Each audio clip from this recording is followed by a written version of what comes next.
আপু এই রেকর্ডটা কোথায় পাবো? আপনি যদি কখনো মিস করি। গ্রুপে পাবেন ইনশাল্লাহ। আউযু বিল্লাহি মিনাশ শাইতানির রাজিম। Recording বিসমিল্লাহির in progress. রহমানির রহিম। আজকে ইনশাল্লাহ আমরা তৃতীয় পারার স্টার্টিং থেকে পড়ব। তৃতীয় পারা শুরু হয়েছে সূরা বাকারার 253 নম্বর আয়াত দিয়ে। এটা 33 নম্বর রুকুর শেষ আয়াত। ঠিক আছে? বিসমিল্লাহির রহমানির রহিম। এই রাসূলগণ, এদের কতককে আমি কতকের উপর শ্রেষ্ঠত্ব দিয়েছি। তাদের মধ্যে কারো সাথে আল্লাহ কথা বলেছেন এবং কাউকে উচ্চ মর্যাদা দান করেছেন। আমি মারিয়ামের পুত্র ঈসাকে স্পষ্ট প্রমাণ প্রদান করেছি এবং জিবরাইলের মাধ্যমে তাকে শক্তি দান করেছি। আর যদি আল্লাহ ইচ্ছে করতেন তাহলে তাদের পরবর্তীরা তাদের কাছে পরিষ্কার নির্দেশ এসে যাবার পর যুদ্ধ বিগ্রহে লিপ্ত হতো না। কিন্তু তাদের মধ্যে মতবিরোধ ঘটল, ফলে তাদের কতক ঈমান আনলো এবং কতক কুফরি করল। আল্লাহ ইচ্ছে করলে তারা যুদ্ধ বিগ্রহে লিপ্ত হতো না, কিন্তু আল্লাহ তো তাই করেন যা তিনি ইচ্ছে করেন। সূরা বাকারা রুকু নাম্বার 34 আর হচ্ছে আয়াত নাম্বার 254।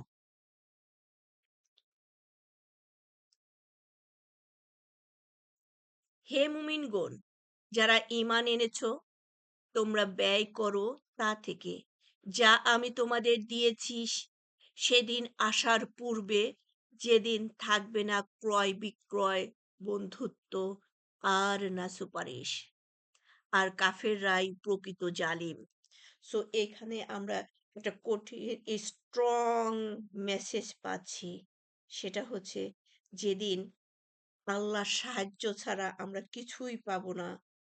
কোনো মানে মা, ভাই, বোন, আত্মীয়-স্বজন, বন্ধু, কারো কোনো সহযোগিতায় যখন চলবে না, তখন যেটা সবচেয়ে বড় সাহায্যকারী থাকবে সেটা হচ্ছে আমাদের দান।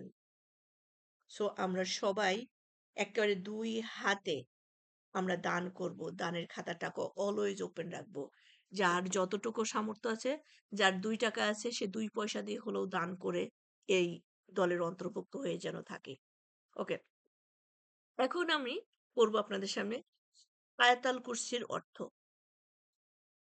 আল্লাহ, তিনি ছাড়া কোনো উপাস্য নেই। তিনি চিরঞ্জীব, সবকিছুর নির্ধারক। সরি, আল্লাহ, তিনি ছাড়া কোনো উপাস্য নেই। তিনি চিরঞ্জীব, সবকিছুর ধারক। তাকে স্পর্শ করতে পারে না তন্দ্রা আর না নিদ্রা। আসমান ও জমিনে যা কিছু আছে তা সবই তার।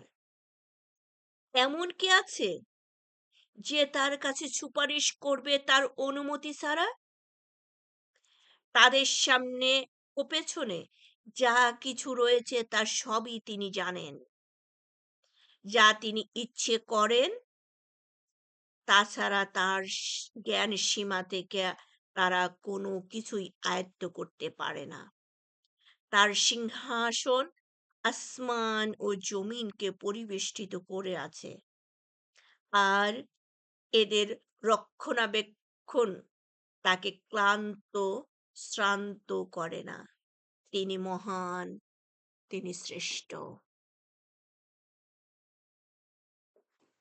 256 নম্বর আয়াত, রুকু নম্বর 34, সূরাতুল বাকারা। দিনের ব্যাপারে কোনো জোর জবরদস্তি নেই।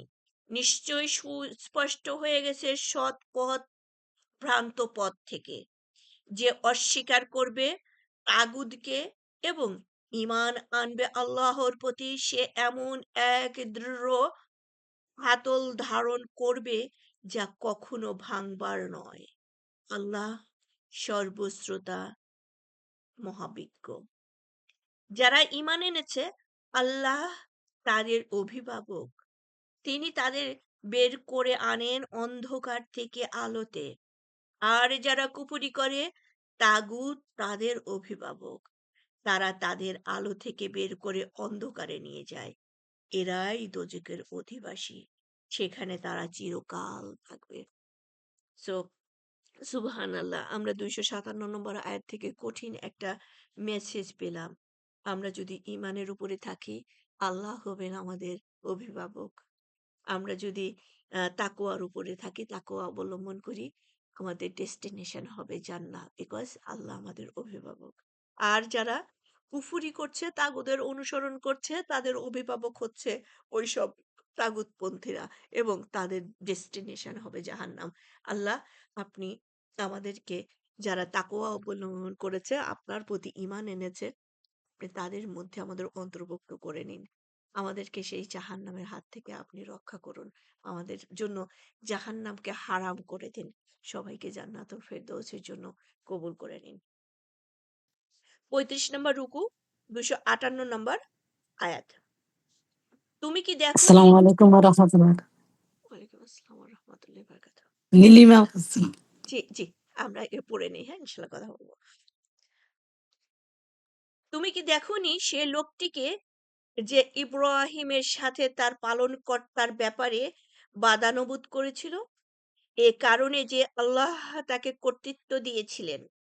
যখন ইব্রাহিম বলল, আল্লাহ পালনকর্তা তিনি, যিনি জীবন দান করেন ও মৃত্যু ঘটান, তখন সে বলল, আমিও তো জীবন দান করি ও মৃত্যু ঘটিয়ে থাকি। ইব্রাহিম বললেন, আল্লাহ তো সূর্যকে পূর্ব দিক থেকে উদিত করেন, পারলে তুমি তাকে পশ্চিম দিক থেকে উদিত করো। তখন সে কাফের হতবুদ্ধি হয়ে পড়ল।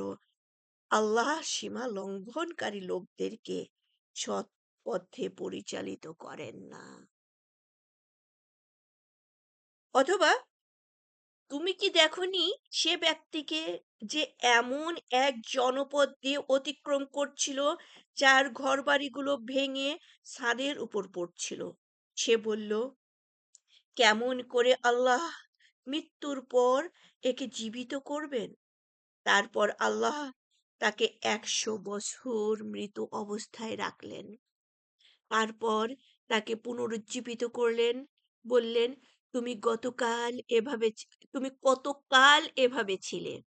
সে বলল, একদিন কিংবা একদিনেরও কম সময় এভাবে ছিলাম। তিনি বললেন, না, বরং তুমি তো ১০০ বছর অবস্থায় অবস্থান করেছ। তুমি চেয়ে দেখো তোমার খাবার ও পানীয়ের দিকে, তা পচে যায়নি, এবং লক্ষ্য করো তোমার গাধাটির প্রতি। আমি তোমাকে মানুষের জন্য দৃষ্টান্ত বানাতে চাই। আর হাড়গুলোর দিকে চেয়ে দেখো যে মানে কিভাবে আমি ওরাই আমার কাছে এগুলোকে সংযোজিত করি। তারপরে তাকে মাংসের আবরণ পরাই। যখন তার কাছে এ অবস্থা সুস্পষ্ট হলো, তখন সে বলে উঠল, আমি জানি নিশ্চয়ই আল্লাহ সব বিষয়ে সর্বশক্তিমান। সো আমরা ২৫৯ নম্বর আয়াত থেকে আমরাও একটা সুন্দর দাওয়াত গ্রহণ করতে পারি, বা দাওয়াতও পাচ্ছি। সেটা হচ্ছে, আমরা প্রতিটা দিন কিন্তু এই পরীক্ষাটার মধ্য দিয়ে জীবন অতিবাহিত করছি। আমরা প্রতিটা দিন ঘুমাচ্ছি, ঘুম থেকে উঠছি। ঘুমানো মানে কিন্তু মৃত্যু।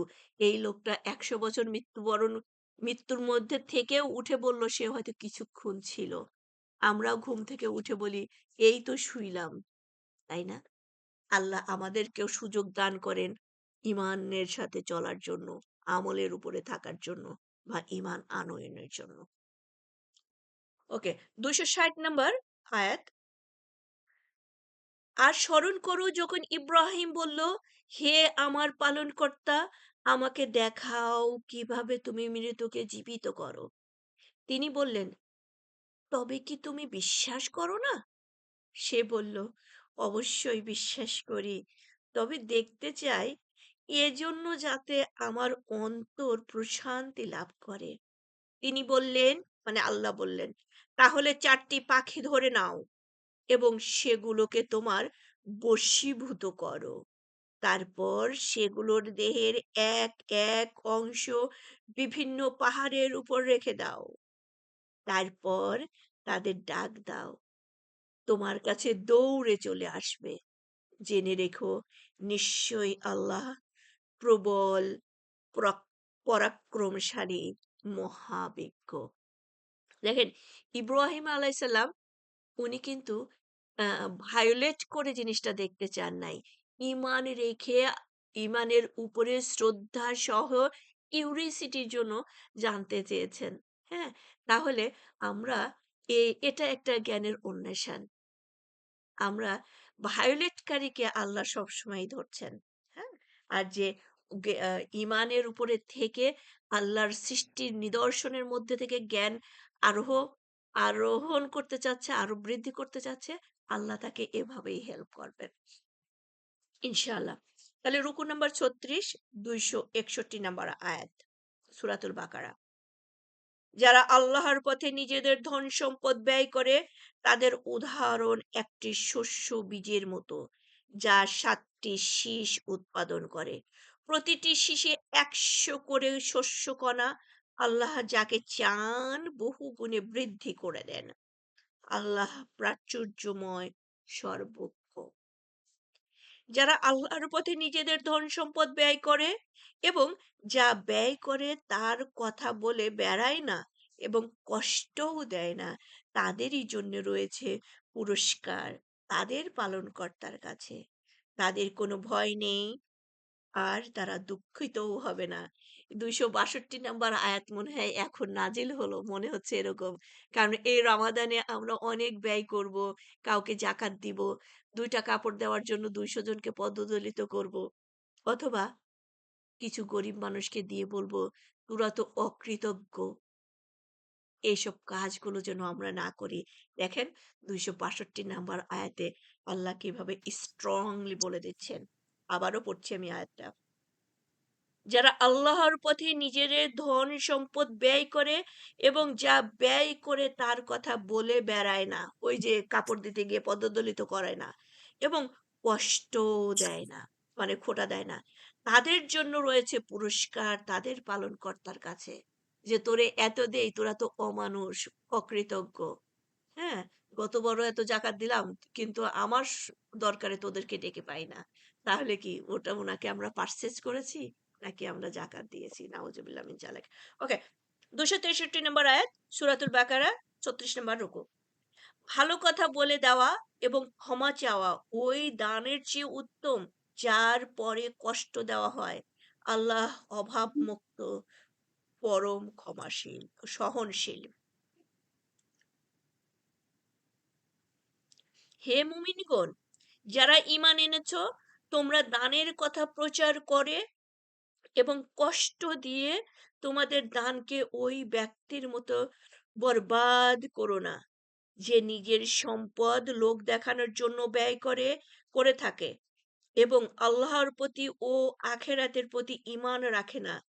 ওই ব্যক্তির দৃষ্টান্ত একটি মসৃণ পাথরের মতো, যার উপর কিছু মাটি ছিল। তারপর এর উপরে প্রবল বৃষ্টি বর্ষিত হলো, ফলে তাকে পরিষ্কার করে রেখে দিল। যা তারা উপার্জন করেছিল তার কিছুই তারা কাজে লাগাতে পারবে না। আল্লাহ কাফের সম্প্রদায়কে পথ প্রদর্শন করেন না। 265। যারা আল্লাহর সন্তুষ্টি অর্জনের লক্ষ্যে এবং নিজেদের চিত্ত সুদৃঢ় করার জন্য স্বীয় সম্পদ ব্যয় করে, তাদের এখন উদাহরণ তুমি যা বলবো। কোনো উচ্চ ভূমিতে অবস্থিত বাগানের মতো, যাতে প্রবল বৃষ্টিপাত হয়, ফলে সেথায় ফলমূল দ্বিগুণ জন্মে। আর যদি প্রবল বৃষ্টিপাত নাও হয়, তবুও হালকা বর্ষণই যথেষ্ট। তোমরা যা করো আল্লাহ তা সম্যক প্রত্যক্ষ করেন। তোমাদের কেউ কি চায় যে তার একটি খেজুর ও আঙ্গুরের বাগান থাকবে, যার পাদদেশে দিয়ে নহর প্রবাহিত হবে এবং যাতে সব ধরনের ফল থাকবে যখন সে বার্ধক্যে উপনীত হবে, আর তার থাকবে দুর্বল সন্তান সন্ততি। তারপর ব- বয়ে যাবে ওই বাগানের উপরে দিয়ে এক অগ্নিগর্ভ প্রবল ঘূর্ণিঝড়, ফলে বাগানটি ভস্মীভূত হয়ে যাবে। এভাবেই আল্লাহ তোমাদের জন্য তার নিদর্শনাবলী স্পষ্টভাবে বর্ণনা করেন, যাতে তোমরা চিন্তা ভাবনা করতে পারো। আল্লাহ আকবার। এই ছিল আমাদের 36 নম্বর রুকু। এখন আমরা ইনশাল্লাহ পড়ব 37 নম্বর রুকু। অ্যান্ড 37 নম্বর রুকুটা আমাদের শুরু হয়েছে 267 নাম্বার ইয়া থেকে।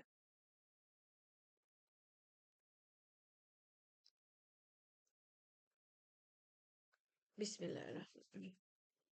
হে মুমিনগণ, যারা ঈমান এনেছো, তোমরা যা উপার্জন করো এবং আমি যা তোমাদের জন্য ভূমি থেকে উৎপন্ন করি তার মধ্যে যা উৎকৃষ্ট তা ব্যয় করো, আর তার নিকৃষ্ট জিনিস ব্যয় করতে যেও না, অথচ তোমরা তা কখনো গ্রহণ করার নও যদি না চক্ষু বন্ধ করে থাকো।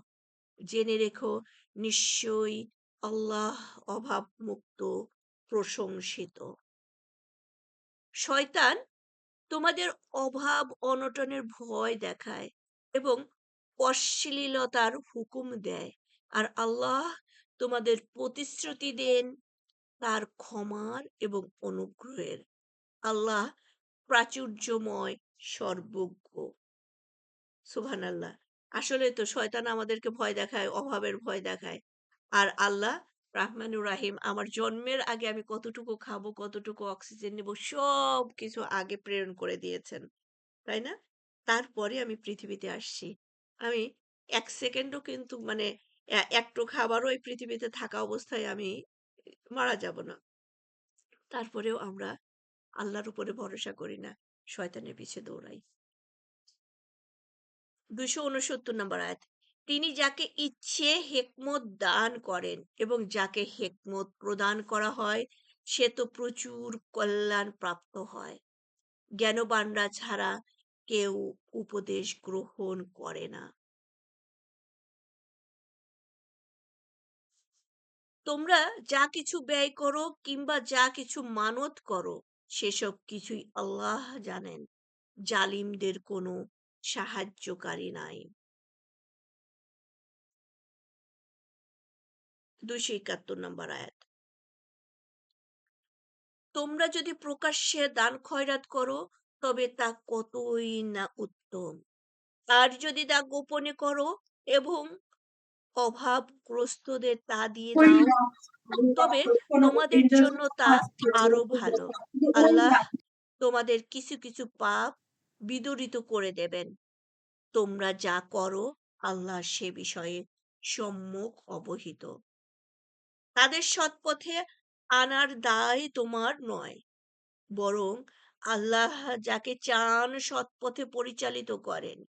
তোমরা যে সম্পদ ব্যয় করো তা তো তোমাদের নিজেদের উপকারার্থেই করো।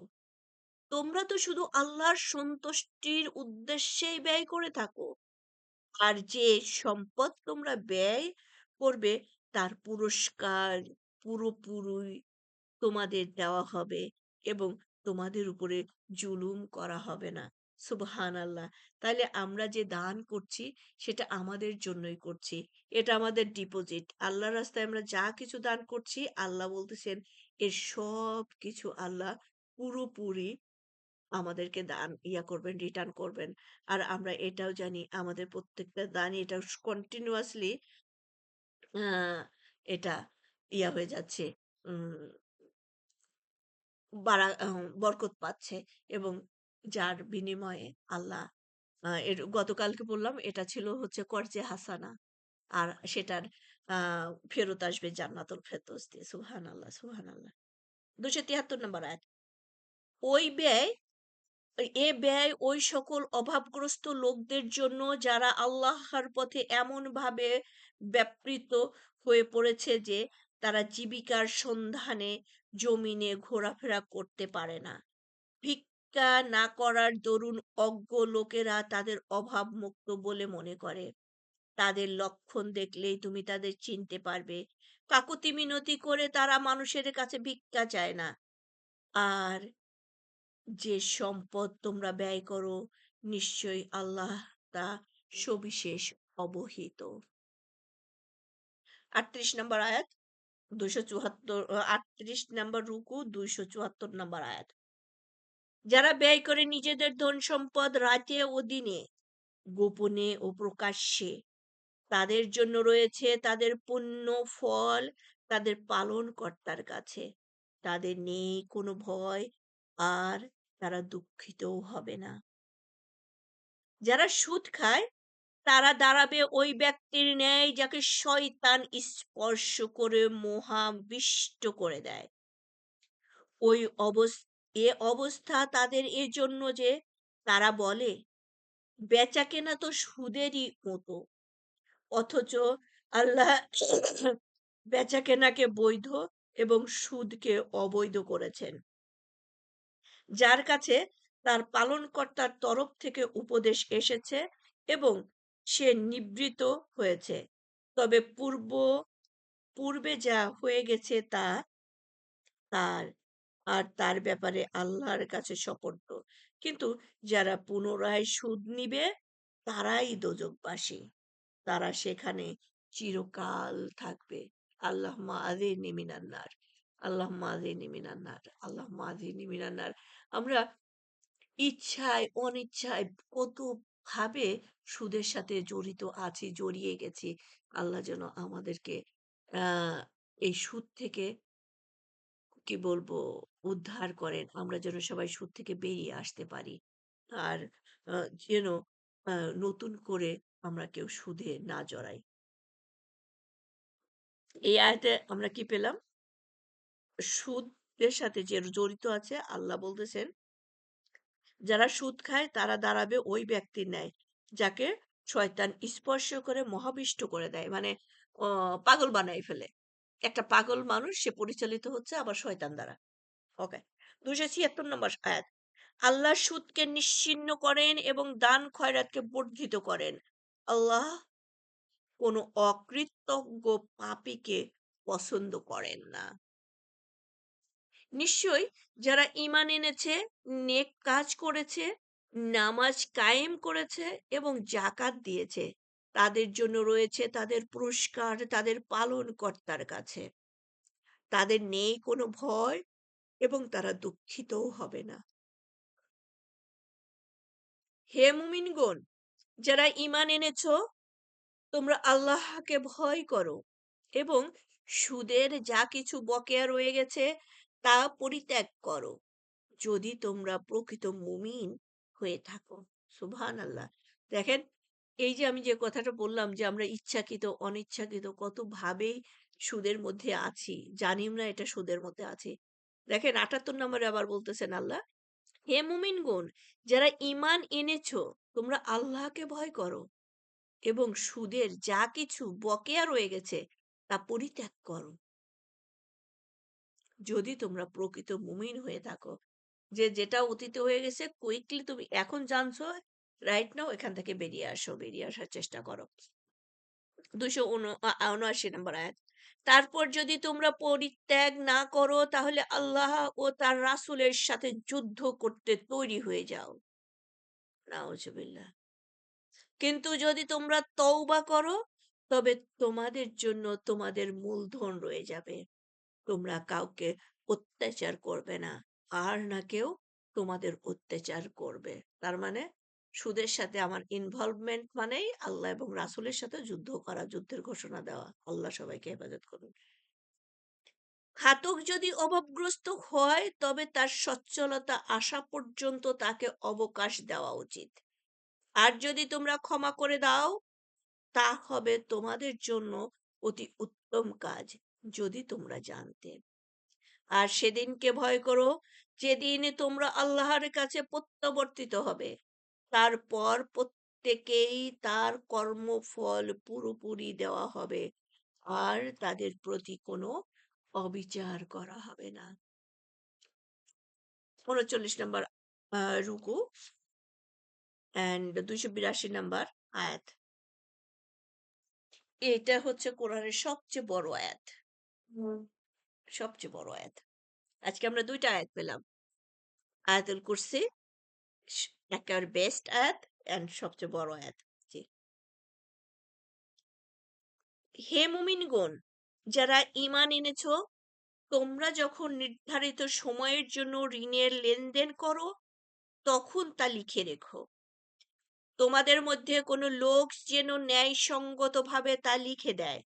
লেখক যেন লিখতে অস্বীকার না করে, যেহেতু আল্লাহ তাকে শিক্ষা দিয়েছেন।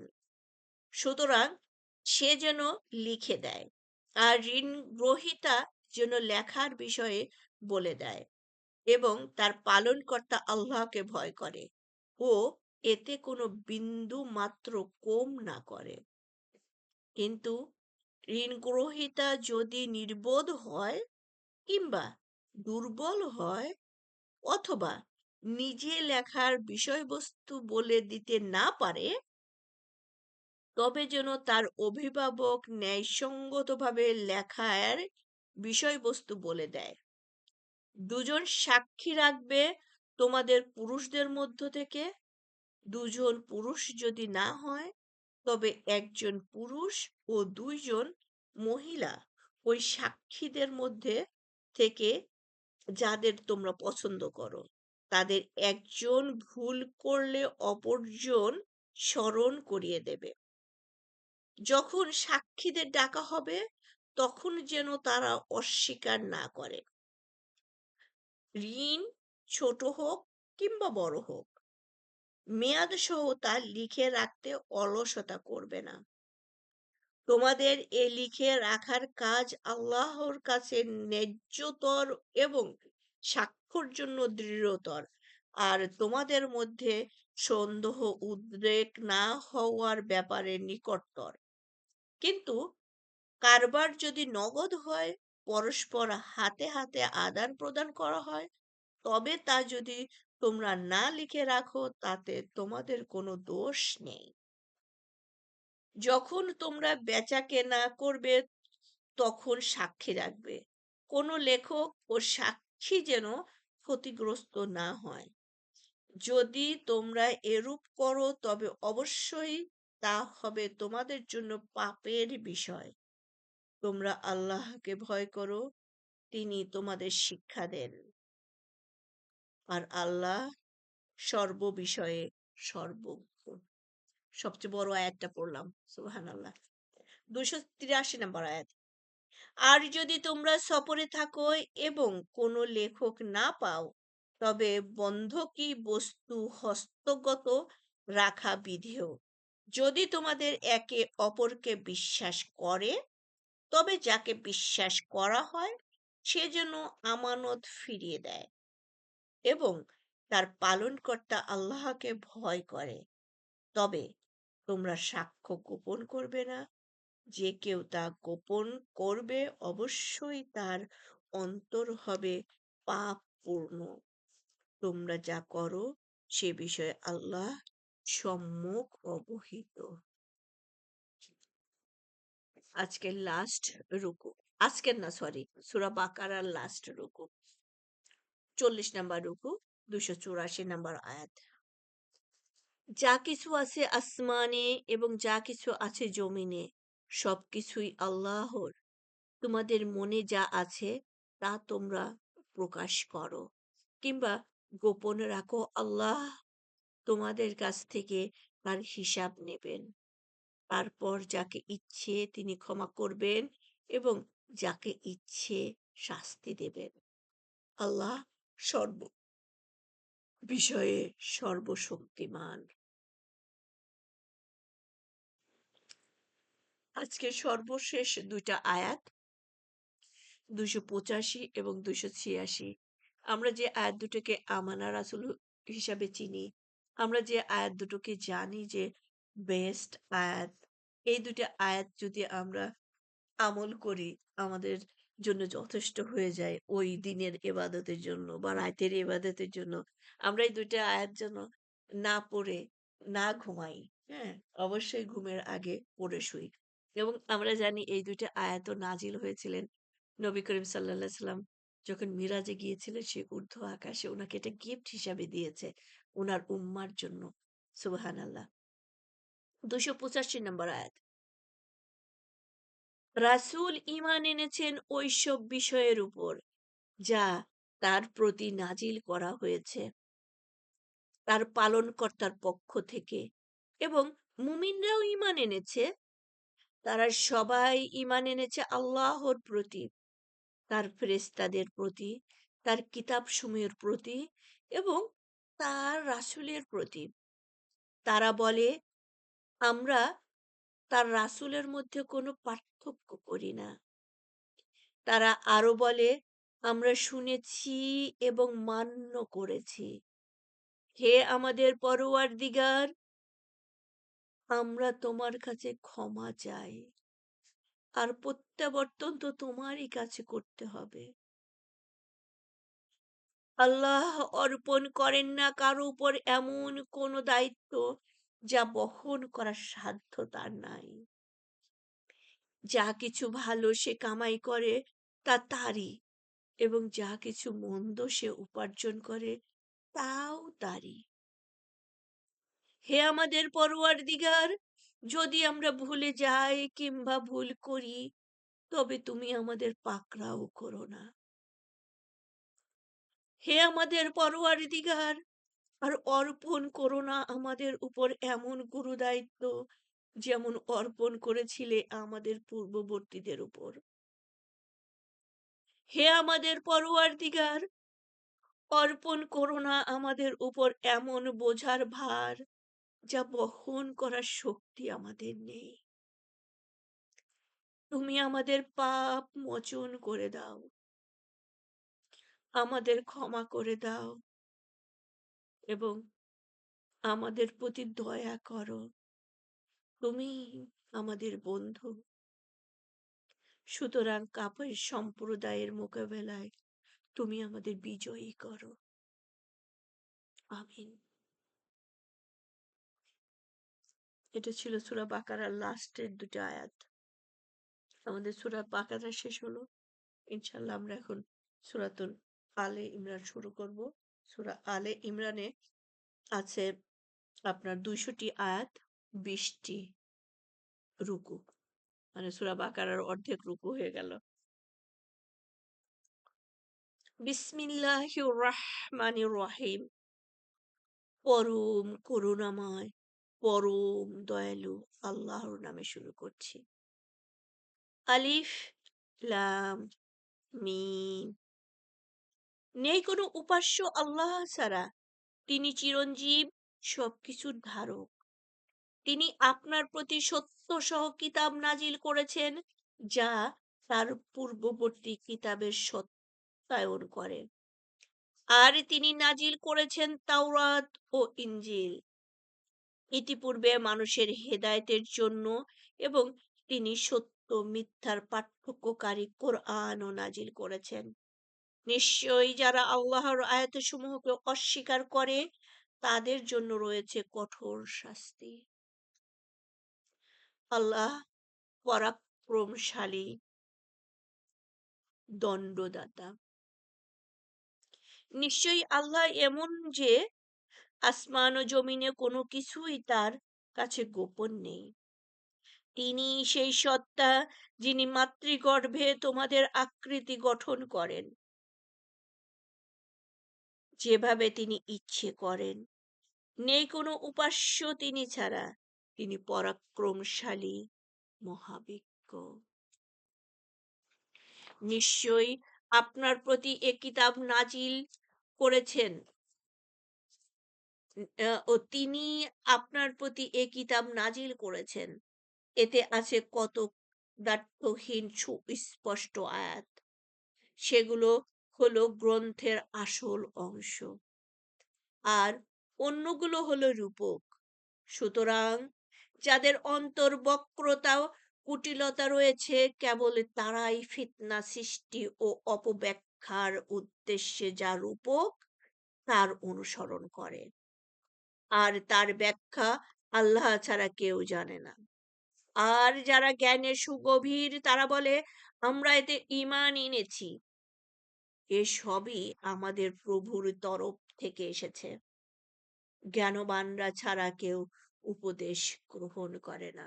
আল্লাহ, আপনি আমাদেরকে, যাদেরকে আপনি জ্ঞানবান বলছেন তাদের মধ্যে আমাদেরকে অন্তর্ভুক্ত করে নিন।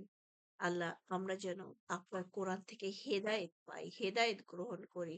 আমরা যেন ওই ভায়োলেশনকারীদের মধ্যে অন্তর্ভুক্ত না হই। আল্লাহ, আপনি আমাদের অভিভাবক, আপনি আমাদেরকে হেফাজত করুন। ৮ নম্বর রুকু, সূরা আলে ইমরান প্রথম আয়াত, ৮ নম্বর আয়াত, প্রথম রুকু, সূরা আলে ইমরান। হে আমাদের পরওয়ারদিগার, সরল সঠিক পথ আমাদের প্রদর্শন করো। আচ্ছা, হে আমাদের পরওয়ারদিগার, সরল সঠিক পথ আমাদের প্রদর্শনের পর তুমি আমাদের অন্তরকে আবার সত্য লঙ্ঘনে প্রবৃত্ত করো না, আর আমাদের দাও তোমার অপার করুণা, তুমি তো মহাদাতা। হে আমাদের পরওয়ারদিগার, তুমি তো মানব জাতিকে একদিন অবশ্যই একত্রিত করবে, এতে সন্দেহের কোনো অবকাশ নেই। নিশ্চয়ই আল্লাহ তার ওয়াদার ব্যতিক্রম করেন না। রুকু নাম্বার 2, সূরা আলে ইমরান 10 নম্বর আয়াত। যারা কুফরি করে তাদের ধন সম্পদ ও সন্তান সন্ততি আল্লাহর কাছে কোনো কাজে আসবে না, আর এরাই হচ্ছে দোজখের ইন্ধন।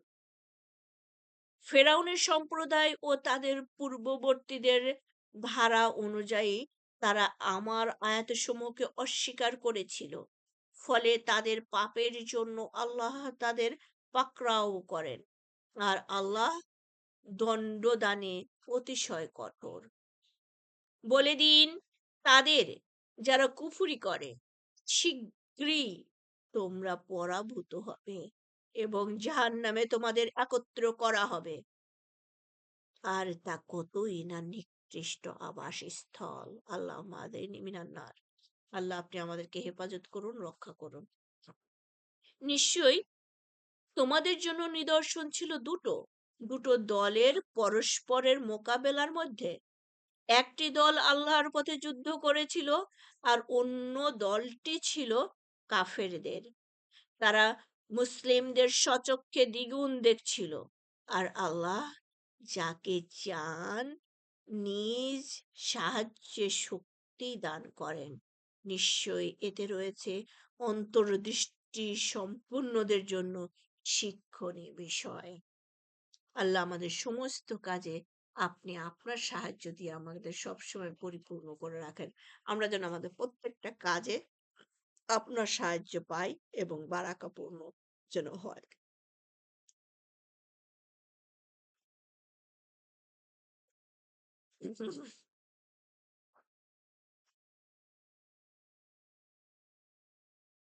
আহ, 14 নম্বর আয়াত। মানুষের কাছে মনোরম করা হয়েছে আকর্ষণীয় কাম্য বস্তু সমূহের মহব্বত, যেমন নারীর, সন্তান সন্ততির, স্তূপিকৃত স্বর্ণ রৌপ্যর চিহ্ন, অশ্বরাজির, গবাদি পশুরাজির এবং ক্ষেত খামারের।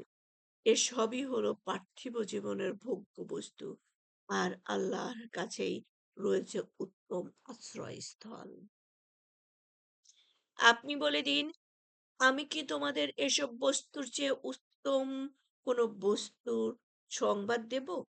যারা মুত্তাকি, তাদের জন্য রয়েছে তাদের পালনকর্তার কাছে এমন বেহেশত, যার পাদদেশ দিয়ে প্রবাহিত হয় নহর, তারা সেখানে অনন্তকাল থাকবে।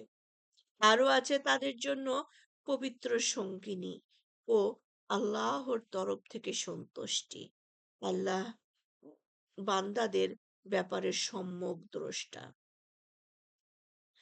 16 নম্বর আয়াত সূরা আলে ইমরান।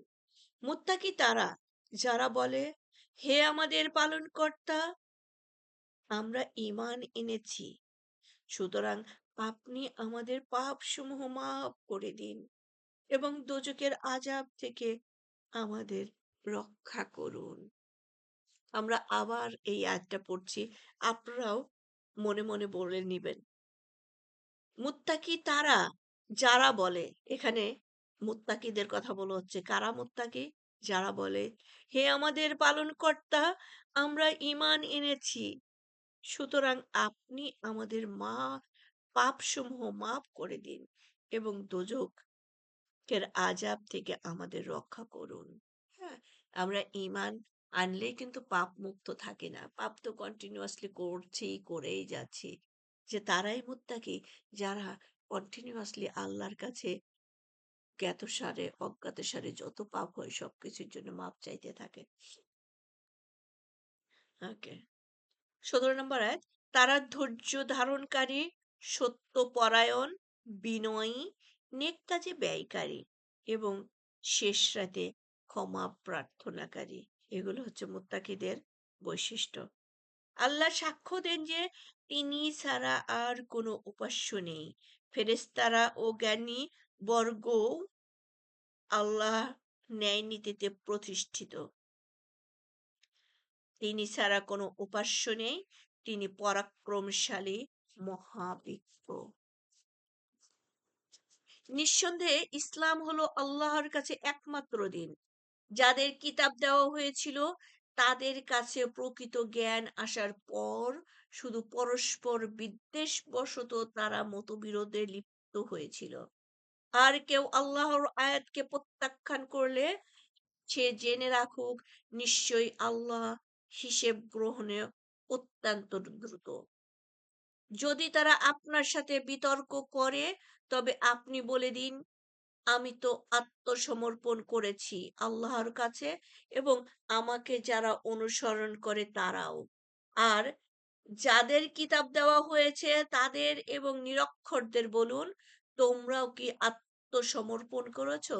যদি তারা আত্মসমর্পণ করে তবে অবশ্যই তারাও সরল সঠিক পথ পাবে। কিন্তু যদি তারা মুখ ফিরিয়ে নেয় তবে আপনার দায়িত্ব তো শুধু পৌঁছে দেওয়া, আর আল্লাহ বান্দাদের সম্যক সম্পর্কে সম্যক দ্রষ্টা। সো সূরা আলে ইমরানের 20 নম্বর আয়াতে যারা দায়ীর কাজ করেন তাদের জন্য একটা বড় মেসেজ পাওয়া গেল। দায়ীর কাজ দাওয়াত দেওয়া, দারোগাগিরি করা না, যে মানুষকে বুঝিয়ে বলা। সে যদি আপনি বুঝিয়ে বলতেই থাকবেন আর ডিসিশন তার। ওকে, সো একজন দায়ী যত বুঝিয়ে বলতে পারবে ততই সে রিওয়ার্ডেড হবে। আর এটা শুনে যে হেদায়েত পাবে, আল্লাহ যাকে হেদায়েত দান করবে সে পাবে। সে ওকে, 3 নম্বর রুকু, 21 নম্বর আয়াত সূরা আলে ইমরান।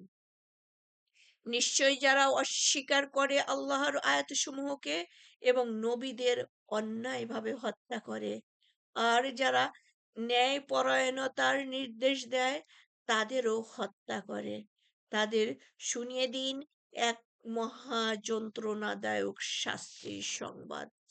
আল্লাহ মিনান্নার, আল্লাহ আমাদেরকে সেই শাস্তি থেকে রক্ষা করুন, হেফাজত করুন। এরাই সেসব লোক যাদের কার্যাবলী দুনিয়া ও আখেরাতে নিষ্ফল হয়ে গেছে আর তাদের জন্য কোনো সাহায্যকারীও নেই। আপনি কি তাদের দেখেননি যাদের কিতাবের কিছু অংশ দেওয়া হয়েছিল, তাদের আহ্বান করা হয়েছিল আল্লাহর কিতাবের দিকে, যাতে এ কিতাব তাদের মধ্যে মীমাংসা করে দেয়। এরপরও তাদের একদল মুখ ফিরিয়ে নেয় আর তারাই অমান্যকারী। এ অমান্য এজন্য যে তারা বলে থাকে, দোজখের আগুন কখনো আমাদের স্পর্শ করবে না, তবে হাতে গোনা সামান্য কয়েকদিন ছাড়া। তাদের মিথ্যা মন গড়া উদ্ভাবন দিনের ব্যাপারে তাদের ধোঁকায় ফেলে রেখেছে। কিন্তু কি অবস্থা হবে তাদের যখন আমি তাদের সবাইকে একত্র করব সেদিন সেদিন যেদিনের আগমনে কোনো সন্দেহ নেই এবং যেদিন প্রত্যেককে তার কর্মের প্রতিদান পুরোপুরি প্রদান করা হবে আর তাদের প্রতি কোনো অবিচার করা হবে না। বলুন, হে আল্লাহ, তুমি মালিক, সার্বভৌম শক্তির। তুমি যাকে ইচ্ছে রাজ্য দান করো এবং যার কাছ থেকে ইচ্ছে রাজ্য কেড়ে নাও। যাকে ইচ্ছে তুমি সম্মানিত করো এবং যাকে ইচ্ছে অপমানিত করো। সকল কল্যাণ তোমারই হাতে। নিশ্চয়ই তুমি সর্ববিষয়ে সর্বশক্তিমান। ২৭ নম্বর আয়াত। তুমি প্রবেশ করাও রাতকে দিনের ভেতরে এবং দিনকে রাতের ভেতরে। তুমি জীবিতকে মৃতের ভেতর থেকে বের করে আনো, আবার মৃতকে জীবিতদের ভেতর থেকে বের করো। যাকে চাও তুমি অপমান ও অপরিমিত রিজিক দান করো। মুমিনরা যেন কাফেরদের বন্ধুরূপে গ্রহণ না করে, মুমিনদের বন্ধুত্ব ছেড়ে। যে কেউ এরূপ করবে আল্লাহর সাথে তার কোনো সম্পর্ক থাকবে না। তবে যদি তাদের তরফ থেকে কোনো অনিষ্টের আশঙ্কা করো তাহলে ব্যতিক্রম। আমি মনে হয় একটা লাইন ছেড়ে গেলাম, আবার পড়ছি। আচ্ছা, মুমিনরা যেন কাফেরদের বন্ধুরূপে গ্রহণ না করে মুমিনদের বন্ধুত্ব ছেড়ে। যে কেউ এরূপ করবে আল্লাহর সাথে তার কোনো সম্পর্ক থাকবে না। তবে যদি তাদের তরফ থেকে কোনো অনিষ্টের আশঙ্কা করো তাহলে ব্যতিক্রম। আর আল্লাহ তার সত্তা সম্পর্কে তোমাদের সতর্ক করছেন। আল্লাহর দিকে ফিরে যেতে হবে। বলে দিন, তোমাদের অন্তরে যা আছে তোমরা যদি তা গোপন রাখো অথবা ব্যক্ত করো, আল্লাহ তা জানেন। এবং যা কিছু আছে আসমানে ও যা কিছু আছে জমিনে তাও তিনি জানেন। আল্লাহ সর্ববিষয়ে সর্বশক্তিমান। যেদিন প্রত্যেক ব্যক্তি নিজের কৃত ভালো কাজসমূহ সামনে উপস্থিত পাবে এবং সে যে মন্দ কাজ করেছে তাও পাবে, সেদিন সে ব্যক্তি তার ও সেসব মন্দ কাজের মধ্যে দূর ব্যবধান কামনা করবে। আল্লাহ নিজের সত্তা সম্পর্কে তোমাদের সতর্ক করছেন আর আল্লাহ বান্দাদের প্রতি অত্যন্ত মমতাময়। সো ৪ নম্বর রুকু ৩১ নম্বর আয়াত সূরা আলে ইমরান। আপনি বলে দিন, যদি তোমরা প্রকৃত আল্লাহকে ভালোবাসো তবে আমার অনুসরণ করো, তাহলে আল্লাহ তোমাদের ভালোবাসবেন এবং তোমাদের পাপ মার্জনা করে দেবেন। আল্লাহ পরম ক্ষমাশীল, পরম দয়ালু। বলে দিন, তোমরা অনুসরণ করো আল্লাহর এবং রাসূলের। তবে যদি তারা মুখ ফিরিয়ে নেয় তাহলে জেনে রেখো আল্লাহ কাফেরদের ভালোবাসেন না। নিশ্চয়ই আল্লাহ মনোনীত করেছেন আদমকে, নূহকে, ইব্রাহিমের বংশধরকে এবং ইমরানের বংশধরকে বিশ্ববাসীর জন্য। তারা একে অন্যের সন্তান। আল্লাহ সর্বশ্রোতা, সর্বজ্ঞ। স্মরণ করো, ইব্রাহিমের স্ত্রী যখন বলেছিল, স্মরণ করো ইমরানের স্ত্রী যখন বলেছিল, হে আমার পালনকর্তা, আমি মানত করলাম তোমার জন্য যা আছে আমার গর্ভে সব কিছু থেকে মুক্ত রেখো, সুতরাং আমার কাছ থেকে তা কবুল করো। তুমি তো সব শুনো, সব জানো। তারপর যখন সে তাকে প্রসব করলো তখন সে বলল, হে আমার পরওয়ারদিগার, আমি তো এক কন্যা সন্তান প্রসব করেছি। আসলে সে কি প্রসব করেছে আল্লাহ তা খুবই ভালো জানেন। সে ছেলে যে ছেলে সে কামনা করেছিল সে ছেলে এ কন্যার সমকক্ষ নয়। আর আমি তার নাম রেখেছি মারিয়াম এবং তাকে ও তার সন্তানদের তোমার আশ্রয়ে সোপর্দ করেছি অতিশয় শয়তানের কবল থেকে বাঁচার জন্য। তারপর তার পালনকর্তা মারিয়ামকে উত্তম রূপে গ্রহণ করলেন এবং উত্তম রূপে তাকে লালন পালন করার ব্যবস্থা করলেন এবং তার অভিভাবকত্বের দায়িত্ব তিনি জাকারিয়াকে দিলেন। যখনই জাকারিয়া মারিয়ামের কক্ষে যেত তখনই তার কাছে কিছু পানাহার বস্তু দেখতে পেত। সে জিজ্ঞেস করত, হে মারিয়াম, এসব কোথা থেকে তোমার কাছে এলো? সে বলতো, এসব আল্লাহর কাছ থেকে আসে। নিশ্চয়ই আল্লাহ যাকে ইচ্ছে করেন বেহিসেব রিজিক দান করেন।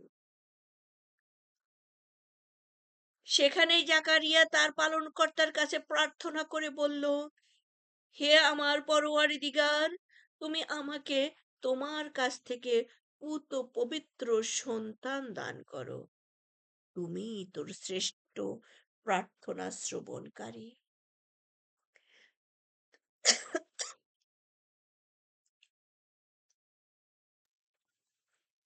তারপর যখন সে মেহরাবে দাঁড়িয়ে নামাজ পড়ছিল তখন ফেরেশতা তাকে ডেকে বলল, আল্লাহ তোমাকে সুসংবাদ দিচ্ছেন, ইয়ার সে হবে আল্লাহর বাণীর সত্যায়নকারী, নেতা, জিতেন্দ্রীয় এবং নেককারদের মধ্য থেকে একজন নবী।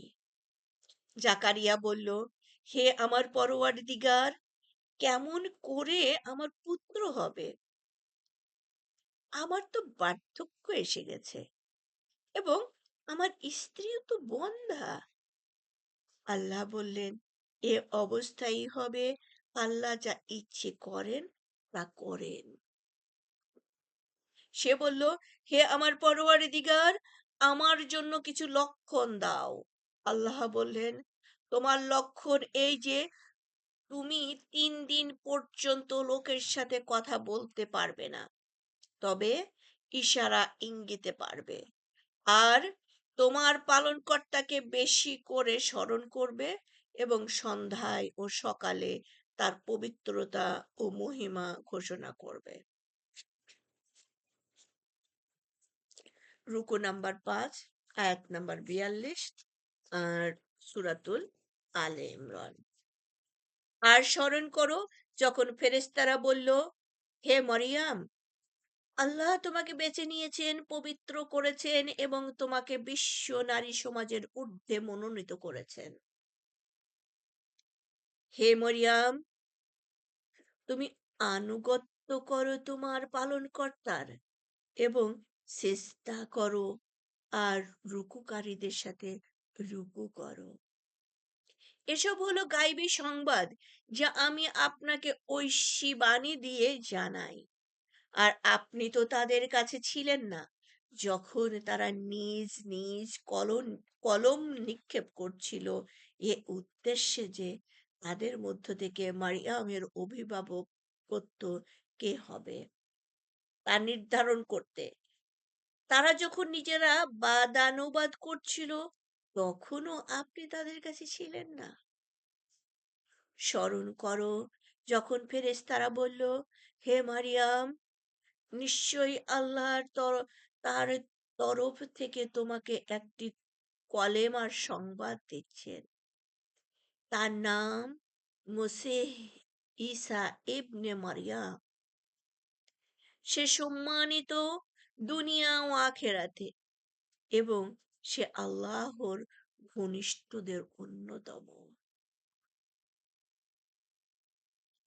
হে মানুষ হে মানুষের সরি সে মানুষের সাথে কথা বলবে দোলনায় থাকা অবস্থায় এবং প্রাপ্তবয়স্ক, এবং সে হবে নেককারদের অন্যতম।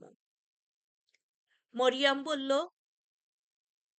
হে আমার পরওয়ারদিগার, কেমন করে আমার সন্তান হবে, অথচ কোনো মানুষ আমাকে স্পর্শ করেনি? আল্লাহ বললেন, এভাবেই হবে। আল্লাহ সৃষ্টি করেন যা ইচ্ছে করেন। যখন তিনি কোনো কাজ করতে মনস্থ করেন, তখন তাদের শুধু বলেন, হও, অমনি তা হয়ে যায়। আর তিনি সে সন্তানকে শিখিয়ে দেবেন কিতাব, হিকমত, তাওরাত ও ইনজিল। সুবহানাল্লাহ। তাহলে ঈসা আলাইহিস সালামের সবকিছু শিখিয়ে দিলেন কে? আল্লাহ নিজেই। তিনি, এবং তার ভাষা এসেছে, সে কথা বলেছে দোলনায় থাকা অবস্থায়। আমরা জানি ৩ টা শিশু এরকম কথা বলেছিলেন। এর মধ্যে ঈসা আলাইহিস সালাম একজন। ওকে, ৪৯ নম্বর আয়াত, সূরাতুল আলে ইমরান। এবং তাকে বনি ইসরায়েলদের জন্য রাসূল হিসেবে মনোনীত করবেন।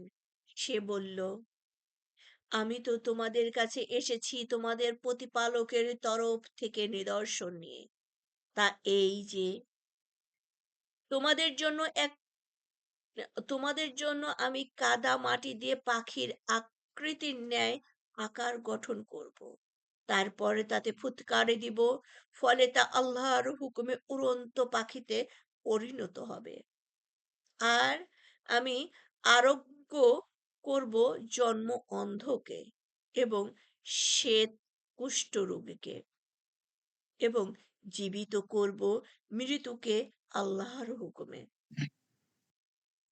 আর আমি তোমাদের বলে দেব যা তোমরা খাও, এবং যা তোমরা তোমাদের ঘরে মজুদ করো।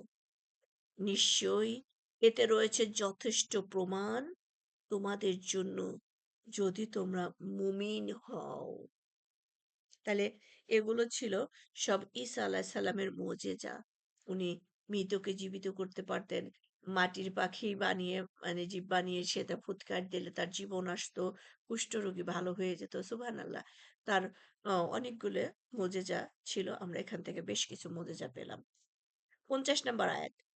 আর আমি এসেছি আমার সামনে তাওরাতে যা আছে তার সত্যায়নকারী রূপে, এবং তোমাদের জন্য কতিপয় বস্তু হালাল করার জন্য যা তোমাদের প্রতি হারাম করা হয়েছিল। আর আমি তোমাদের কাছে এসেছি নিদর্শন নিয়ে তোমাদের প্রতিপালকের তরফ থেকে। সুতরাং তোমরা ভয় করো আল্লাহকে এবং অনুসরণ করো আমাকে। তার মানে প্রত্যেকটা নবী রাসূলই কিন্তু পূর্ববর্তী নবী রাসূলদের সত্যায়নকারী। আর সর্বশেষ সত্যায়নকারী আমাদের প্রফেট মুহাম্মদ সাল্লাল্লাহু আলাইহি সাল্লাম। তাই আমরা প্রত্যেকটা নবী রাসূলকেই সম্মান করি, মানি। ওকে, ৫১ নম্বর আয়াত। নিশ্চয়ই আল্লাহ আমার পালনকর্তা এবং তোমাদেরও পালনকর্তা। সুতরাং তোমরা তারই ইবাদত করো, এটাই সরল সঠিক পথ। তারপরে যখন ঈসা তাদের মধ্যে কুফরি উপলব্ধি করতে পারল, তখন সে বলল, কেউ কি আছে যে আল্লাহর পথে আমার সাহায্যকারী হবে? সঙ্গী সাথীরা বলল, আমরা আল্লাহর সাহায্যকারী। আমরা তো আল্লাহর প্রতি ঈমান এনেছি। আপনি সাক্ষী থাকুন যে আমরা মুসলিম, আত্মসমর্পণকারী। সুবহানাল্লাহ। দেখেন এখানে ঈসা আলাইহিস সালামের সাহায্যকারীরা কি হলেন? আল্লাহর সাহায্যকারী। নাহলে যারা দ্বীনের জন্য যে সাহায্য যিনি করছেন, তারা কিন্তু আল্লাহর দ্বীন established এর জন্য সাহায্যকারী হচ্ছেন, আল্লাহর সাহায্যকারী হচ্ছেন। সুবহানাল্লাহ। সো এই সুযোগ আমরা প্রত্যেকেই যেন গ্রহণ করি। ৫৩ নম্বর আয়াত। হে আমাদের পালনকর্তা, তুমি যা নাজিল করেছ আমরা তাতে ঈমান এনেছি এবং আনুগত্য করেছি রাসূলের। সুতরাং তুমি আমাদের সাক্ষ্য বহনকারীদের তালিকাভুক্ত করে নাও। সুবহানাল্লাহ। এই পরের আয়াতেই আমাদের কথা আসলো, আমাদের রাসূলদের কথা আসলো। তাহলে আল্লাহর কাছে আমরাও চাই আমরাও যেন আল্লাহর সাহায্যকারী হিসাবে নিজেকে নিবেদিত করতে পারি। আল্লাহ যেন আমাদেরকে সেই তৌফিক দান করেন এবং আমরা যেন পূর্ববর্তীদের সত্যায়নকারী, সাক্ষ্যকারী রূপে সেই ডে অফ জাজমেন্টে আল্লাহর সামনে দাঁড়াতে পারি। ৫৪ নম্বর আয়াত, আর তারা গোপন ষড়যন্ত্র করছিল এবং আল্লাহ কৌশল অবলম্বন করলেন। বস্তুত আল্লাহ হলেন সর্বশ্রেষ্ঠ কৌশলী। সো ৫৪ নম্বর আয়াত, ৫৫ নম্বর আয়াত শুরু হচ্ছে রুকু নাম্বার ৬ থেকে। সো সূরা আলে ইমরান রুকু নাম্বার ৬ নাম্বার ৫৫। স্মরণ করো যখন আল্লাহ বললেন, হে ঈসা, অবশ্যই আমি তোমার কাল পূর্ণ করব, তোমাকে আমার দিকে তুলে নিব এবং যারা কুফরি করেছে তাদের থেকে তোমাকে পবিত্র ও মুক্ত করব। আর যারা প্রকৃতভাবে তোমার অনুসরণ করবে, কিয়ামত পর্যন্ত তাদের আমি কাফেরদের উপর স্থান দেব। অতঃপর আমারই কাছে তোমাদের ফিরে আসতে হবে। তখন যে বিষয়ে তোমরা মতভেদ করতে, আমি তোমাদের মধ্যে তার মীমাংসা করে দিব। সো এখানে দেখেন সুন্দরভাবে আল্লাহ বলতেছেন তাকে তুলে নেবেন, তার কাল পূর্ণ করবেন, তার মানে তার আয়ুষ্কাল পূর্ণ করবেন এবং তাকে নিয়ে কোনো মতভেদ করো না। যারা মতভেদ করবে না, মানে যারা করতেছে, সেটা ডে অফ জাজমেন্টে মীমাংসা হয়ে যাবে। যে বিষয়ে তোমরা মতভেদ করতে, আমি তোমাদের মধ্যে তার মীমাংসা করে দেব। আর যারা প্রকৃতপক্ষে তোমাদের অনুসরণ করবে, কিয়ামত পর্যন্ত তাদের আমি কাফেরদের উপরে স্থান দিব।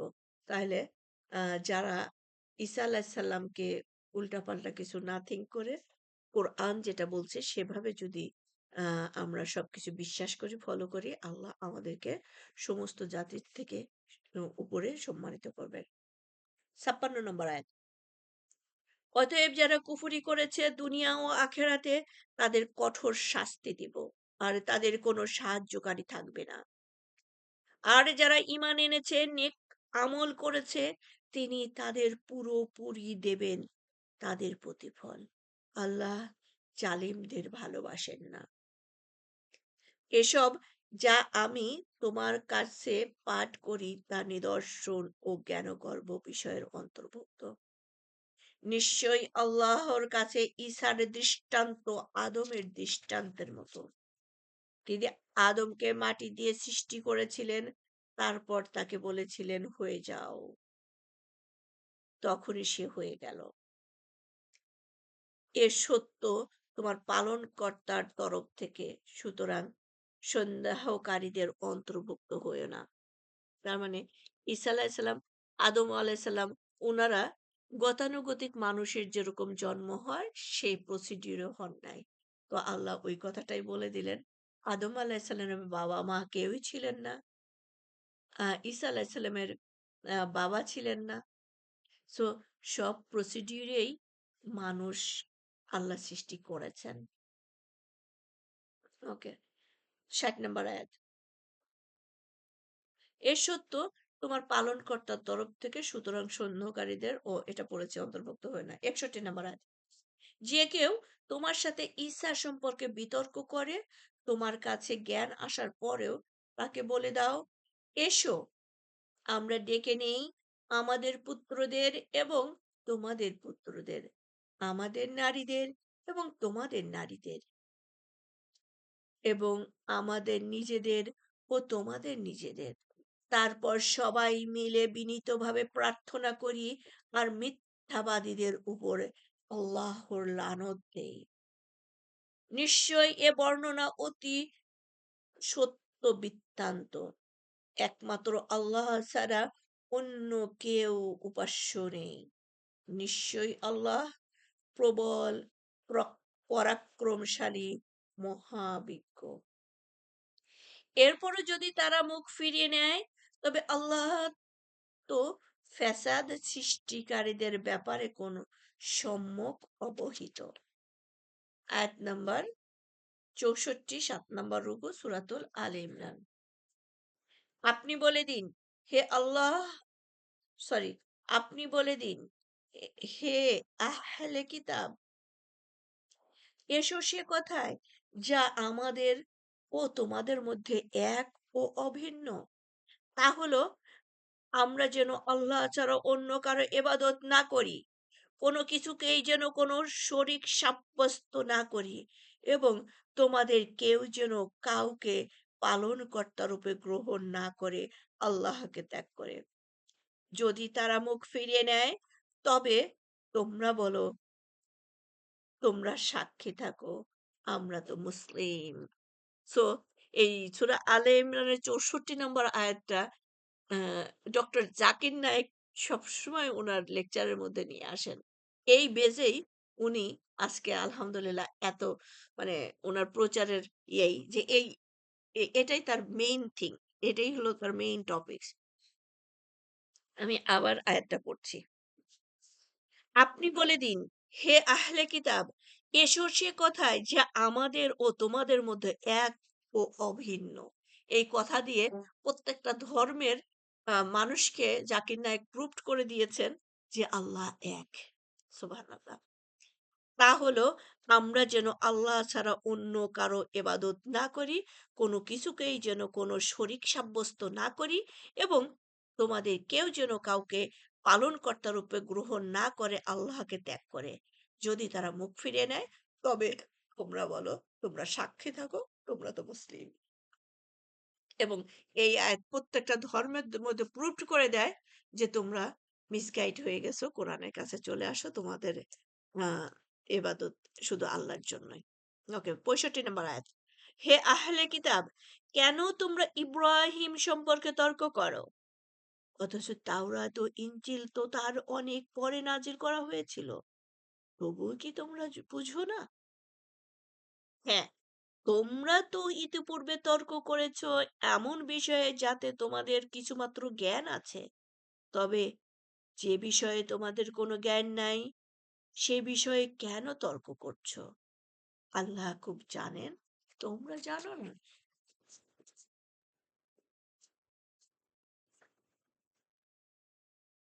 ইব্রাহিম ইহুদি ছিল না এবং নাসারাও ছিল না।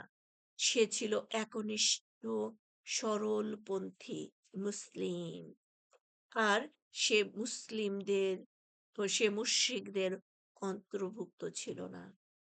মানুষের মধ্যে ইব্রাহিমের ঘনিষ্ঠতম তারা, যারা তার অনুসরণ করেছিল, এবং এই নবী ও যারা তার প্রতি ঈমান এনেছে। আল্লাহ মুমিনদের বন্ধু।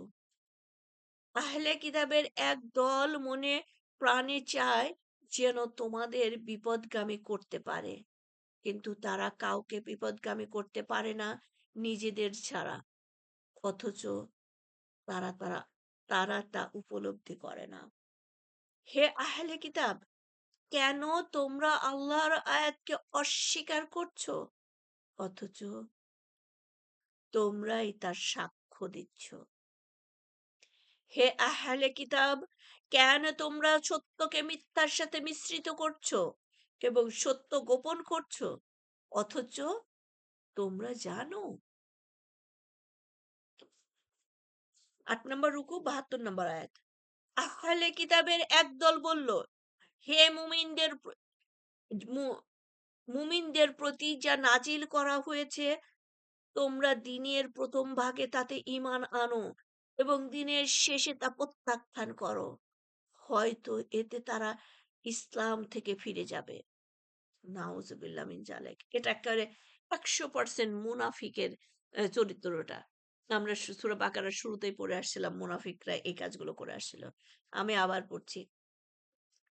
আহলে কিতাবের একদল বলল, মানে যারা জানতো যে রাসূল আসবেন এবং এসছে, তাদের কাছে যখন প্রুভড হয়ে গেছে যে এটাই আল্লাহর শেষ রাসূল, কিন্তু মেনে নিতে পারছে না যে তাদের থেকে অন্য কেউ ভালো কথা বলতে পারে, তাদের থেকে আরেক মানে অন্য গ্রুপ গোত্র থেকে আল্লাহ পছন্দ করেছেন, মানে ওই জায়গায় কেন তারা হলো না, এই জন্য তারা মেনে নিতে পারে নাই। হুম সো এরকম ক্যারেক্টার এখনো আছে। যে আমরা বলি কি জন্য জাকির নায়েক কেন এত ভালো কথা বলে আমি কেন পারি না? এরকম আরকি। আউযুবিল্লাহি মিনাশ শাইতানির রাজিম। আমি ৭২ নম্বর আয়াতটা আবার পড়ছি। আহলে কিতাবের একদল বলল, মুমিনদের প্রতি যা নাজিল করা হয়েছে তাতে দিনের প্রথম ভাগে তাতে ঈমান আনো এবং দিনের শেষে তা প্রত্যাখ্যান করো। হয়তো এতে তারা ইসলাম থেকে ফিরে যাবে। আর তোমরা বিশ্বাস করবে না ধর্বা ধর্মাবলম্বী ছাড়া অন্য কাউকে আপনি বলে দিন। ও আর তোমরা বিশ্বাস করবে না ধর্মাবলম্বী ছাড়া অন্য কাউকে। ওকে। আপনি বলে দিন, নিশ্চয়ই প্রকৃত হেদায়েত হলো আল্লাহর হেদায়েত। আর এসব এজন্য যে তোমরা যা পেয়েছিলে তা অন্য কেউ কেন পাবে? দেখেন ওই কথাই সুবহানাল্লাহ। কিংবা তারা কেন তোমাদের পরাভূত করবে? যুক্তিতে তোমাদের পালনকর্তার সামনে বলুন, নিশ্চয়ই যাবতীয় অনুগ্রহ আল্লাহরই হাতে। তিনি যাকে ইচ্ছে তা দান করেন। আল্লাহ প্রাচুর্যময়, সর্বজ্ঞ। তো আমরাও যেন এরকম কোনো কম্পেয়ার না করি যে অমুক স্কলার থেকে তমুক স্কলার ভালো অথবা অমুক স্কলার কিছুই জানেন না। হ্যাঁ? আল্লাহর তারা সবাই মনোনীত। আল্লাহ তাদেরকে দিয়ে দিনের কাজ করাচ্ছেন। হ্যাঁ? আমরা সবার কাছ থেকেই বড়, বড় স্কলারদের সান্নিধ্যে তাদের কাছ থেকে তাদের মুখ থেকে যা আসবে তারা তো আল্লাহকে ভয় করেই আমাদেরকে মেসেজটা দিচ্ছেন। সো আমরা যেন তাদেরকে একজন থেকে আরেকজনকে বিচ্ছিন্ন না ভাবি আর তাদেরকে হিংসা না করি যে আমি কেন তাদের পজিশনে যেতে পারলাম না। কারণ রাষ্ট্রের রাষ্ট্র পরিচালক তো একজনই হয়, তাই না? রাষ্ট্র কর্তৃক যেখান থেকে সে নির্বাচিত বা মনোনীত হয় সেই রাষ্ট্রের প্রধান হয়। সো আল্লাহ যাদেরকে মনোনয়ন দিয়েছেন, মনোনীত করেছেন তারাই তো দিনের কাজ করছেন। সো আমরা তাদেরকে সাহায্য করব, কোনো কম্পেয়ার করব না ইনশাআল্লাহ। ৭৪ নম্বর আয়াত। তিনি যাকে ইচ্ছে স্বীয় অনুগ্রহের জন্য বিশেষ করে বেছে নেন। আর আল্লাহ হলো মহা অনুগ্রহশীল। আর আহলে কিতাবের মধ্যে এমন লোকও আছে যদি তুমি তার কাছে বিপুল পরিমাণ ধন সম্পদ আমানত রাখো তা সে তোমাকে ফেরত দেবে। তাদের মধ্যে এমন লোকও আছে যদি তুমি তার কাছে একটি মাত্র দিনারও আমানত রাখো এবং তার পেছনে লেগে না থাকো তাহলে সে তা তোমাকে ফেরত দেবে না। এটা এজন্য যে তারা বলে আমাদের উপর নিরক্ষরদের ব্যাপারে কোনো প্রকার বাধ্যবাধকতা নাই। আর তারা জেনে শুনে আল্লাহ সম্পর্কে মিথ্যা বলে। হ্যাঁ, অবশ্যই যে ব্যক্তি তার অঙ্গীকার পালন করে এবং আল্লাহকে ভয় করে চলে তবে তো এরূপ মুত্তাকিদের আল্লাহ ভালোবাসেন। নিশ্চয়ই যারা আল্লাহর সঙ্গে কৃত ওয়াদার পরিবর্তে এবং নিজেদের শপথের পরিবর্তে সামান্য বিনিময় গ্রহণ করে তাদের জন্য আখেরাতে কোনো অংশ নেই। আর কিয়ামতের দিন আল্লাহ তাদের সাথে কথা বলবেন না, তাদের দিকে করুণার দৃষ্টিতে তাকাবেন না এবং তাদের পরিশুদ্ধও করবেন না। তাদের জন্য নির্ধারিত আছে যন্ত্রণাদায়ক শাস্তি। আর তাদের মধ্যে তো একদল লোক এমন আছে যারা নিজেদের জিহ্বা বাঁকা করে কিতাব পাঠ করে যাতে তোমরা মনে করো যে তা কিতাবেরই অংশ, অথচ তা কিতাবের অংশ নয়। আর তারা বলে এসব আল্লাহর তরফ থেকে, আসলে তা আল্লাহর তরফ থেকে নয়। তারা জেনে শুনে আল্লাহর প্রতি মিথ্যা আরোপ করে। কোনো মানুষের পক্ষে এটা সম্ভব নয় যে আল্লাহ তাকে কিতাব, হিকমত ও নবুয়ত দান করবেন তারপর সে লোকদের বলবে তোমরা আল্লাহর পরিবর্তে আমার বান্দা হয়ে যাও এবং সে বলবে তোমরা আল্লাহ ওয়ালা হয়ে যাও এজন্য যে তোমরা শেখাও কিতাব এবং নিজেরাও পাঠ করো। দেখেন এই যে উম আমাদের আলেম সমাজ যা বড় বড় শায়েখ বা ইয়ারা আছেন, এরা তো উলুল আলবাব। দেখেন ৭৯ নম্বর আয়াতে আবার আল্লাহ এটাই বলছেন যে যারা তোমাদের কাছে এই উলুল আলবাবরা জ্ঞানী সমাজের জ্ঞানী ব্যক্তিরা, হ্যাঁ? কিতাবের জ্ঞানী ব্যক্তিরা, আলেম ব্যক্তিরা তোমাদেরকে যে দাওয়াত দিচ্ছেন, তারা অবশ্যই তারা আগে তোমার চেয়ে বেশি আল্লাহকে ভয় করেন। সো আল্লাহর সম্পর্কে তারা মিথ্যা বলার লোক নয়। কোন নবী রাসূল তা করেন নাই। আর উলুল আলবাবরাও ইনশাআল্লাহ করবে না। দেখেন আয়াতটা আবার আমি পড়ছি। কোন মানুষের পক্ষে এটা সম্ভব নয় যে দেখেন কোন মানুষের পক্ষে সম্ভব নয় যে আল্লাহ তাকে কিতাব, হিকমত ও নবুয়ত দান করবেন। তারপর সে লোকদের বলবে, তোমরা আল্লাহর পরিবর্তে আমার বান্দা হয়ে যাও। দেখেন তো আজ পর্যন্ত কোনো কাবার ইমাম কি বলেছেন যে এখন থেকে আমাকে ওয়ার্শিপ করো? নাউজুবিল্লাহ মিন জালিক। আজ ১৪০০ ১৪৫০ বছরে ও একজন ওই কাবার শূরা বোর্ডের থেকে আলেম সমাজ থেকে কেউ এরকম দাবি করেনি। তারা সমাজকে শুধু শেখানোরই ফতোয়া দিয়েই যাচ্ছেন, শিখিয়েই যাচ্ছেন এবং তারা আমাদের থেকে আল্লাহকে বেশি ভয় করেন। বরং সে বলবে দেখেন ওই যে বললেন কাবার বা তাদের যে বোর্ড আছে শরিয়া বোর্ড, তারা কি বলে? তোমরা আল্লাহ ওয়ালা হয়ে যাও। এজন্য যে তোমরা শেখাও কিতাব এবং নিজেরাও পাঠ করো। তাহলে আমরা কোনো আলেমকে যেন দোষারোপ না দেই। আলেমরা ইসলামের শত্রু নয়, কোরআনের শত্রু নয়। ৮০ নম্বর আয়াত।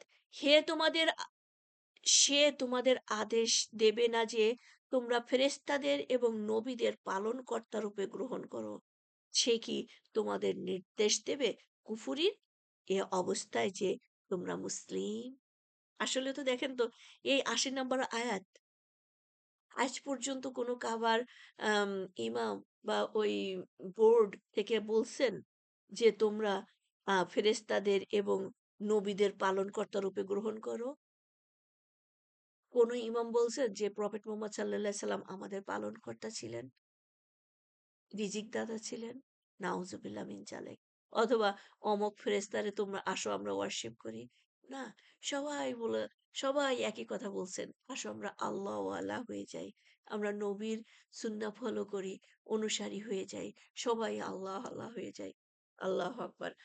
সো আজকে সর্বশেষ রুকু নাম্বার ৯, আয়াত নাম্বার ৮১, সূরা আলে ইমরান।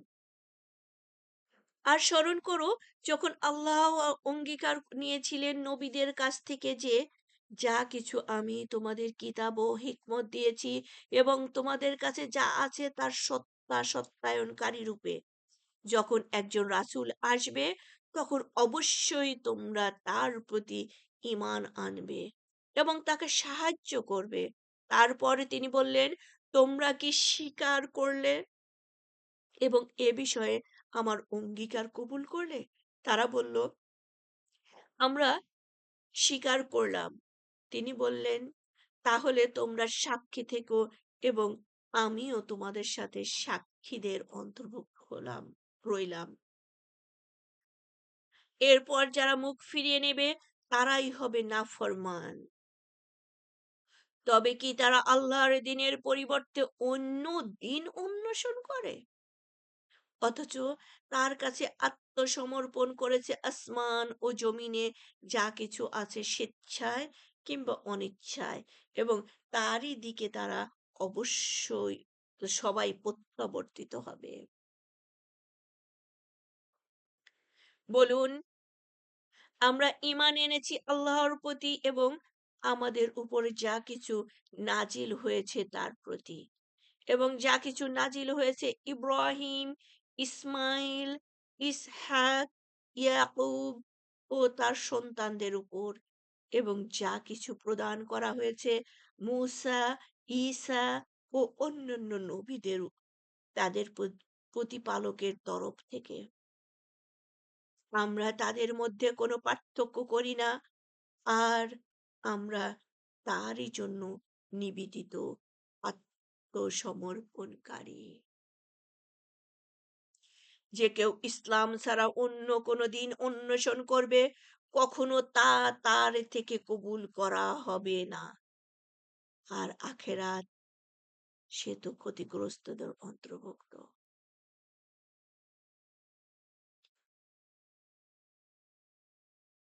কিরূপে আল্লাহ এমন জাতিকে সৎ পথে পরিচালিত করবেন যারা কুফরি করে তাদের ঈমান আনার পরে এবং রাসূলকে রাসূলকে সত্য বলে সাক্ষ্য দেওয়ার পর।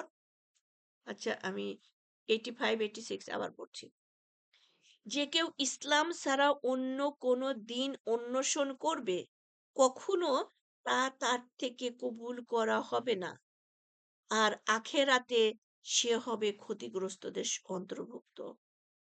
কিরূপে আল্লাহ এমন জাতিকে সৎ পথে পরিচালিত করবেন যারা কুফরি করে তাদের ঈমান আনার পর এবং রাসূলকে সত্য বলে সাক্ষ্য দেওয়ার পর আর তাদের কাছে সুস্পষ্ট প্রমাণ আসার পর। আল্লাহ জালিম কওমকে হেদায়েত দান করেন না। এরূপ লোকদের কৃতকর্মের প্রতিফল হলো এই যে নিশ্চয়ই তাদের প্রতি লানত আল্লাহর, ফেরেশতাদের এবং মানুষ সকলেরই। তারা অনন্তকাল এ লানত থাকবে। তাদের আযাব হালকা করা হবে না এবং তাদের বিরামও দেওয়া হবে না। দেখেন, আল্লাহর পরিবর্তে, ইসলামের পরিবর্তে, এই দিনের পরিবর্তে যদি কেউ অন্য প্রভুর ইবাদত করতে বলে, অন্য দিনের উপাসনা করতে বলে, তাদের উপরে আল্লাহর দেখেন 87 কি বলতেছে, এরূপ লোকদের কৃতকর্মের প্রতিফল হলো এই যে নিশ্চয়ই তাদের প্রতি লানত আল্লাহর, ফেরেশতাদের এবং মানুষের সকলেরই, সকল মানুষের। হ্যাঁ, আর যাদের মিসগাইড করছে তারা তো আরো। হ্যাঁ, আর তারা অনন্তকাল এ লানতে থাকবে। তাদের আযাব হালকা করা হবে না এবং তাদের বিরামও দেওয়া হবে না। দেখেন, তারা অনন্তকাল লানতে থাকবে। তার মানে কি? আমরা একটা কথা বললাম যে তুমি গদি ছাড়ো। এটা একবার বলা। আর কন্টিনিউয়াসলি যদি লাখো, লাখো, লাখো, লাখো মানুষ বলে এক দফা এক দাবি, হ্যাঁ? গদি ছাড়ো, গদি ছাড়ো। তখন কি হয়ে যায়? চলতেই থাকে। এটা established হয়েই ছাড়ে। ওকে, 89 নাম্বার আয়াত। তবে তাদের ব্যতিরেকে যারা এর পর তওবা করে নেয় কিংবা নিজেদের সংশোধন করে নেয়, নিশ্চয়ই আল্লাহ পরম ক্ষমাশীল, পরম দয়ালু। অবশ্য যারা কুফরি করে তাদের ঈমান আনার পর এবং বৃদ্ধি পেতে থাকে, তাদের কুফরি প্রবৃত্তি কখনো কবুল করা হবে না। তাদের তওবা, এরাই প্রকৃত গোমরাহ। আল্লাহ, তুমি আমাদেরকে মাফ করে দিও। আমাদের তওবা তুমি কবুল করে নিও। আমাদেরকে তুমি মুত্তাকিদের অন্তর্ভুক্ত করে নাও। আর যাদেরকে তুমি লানত দিচ্ছ তাদের থেকে শত সহস্র যোজন বিজন মাইল দূরে আমাদেরকে রাখো। 91 নাম্বার আয়াত, আজকে শেষ আয়াত। নিশ্চয়ই যারা কুফরি করেছে এবং কাফের অবস্থায় যাদের মৃত্যু ঘটেছে তাদের কারো কাছ থেকে পৃথিবী পূর্ণ স্বর্ণও কখনো কবুল করা হবে না, যদিও তারা তা কুফরির বিনিময়ে নিতে চায়।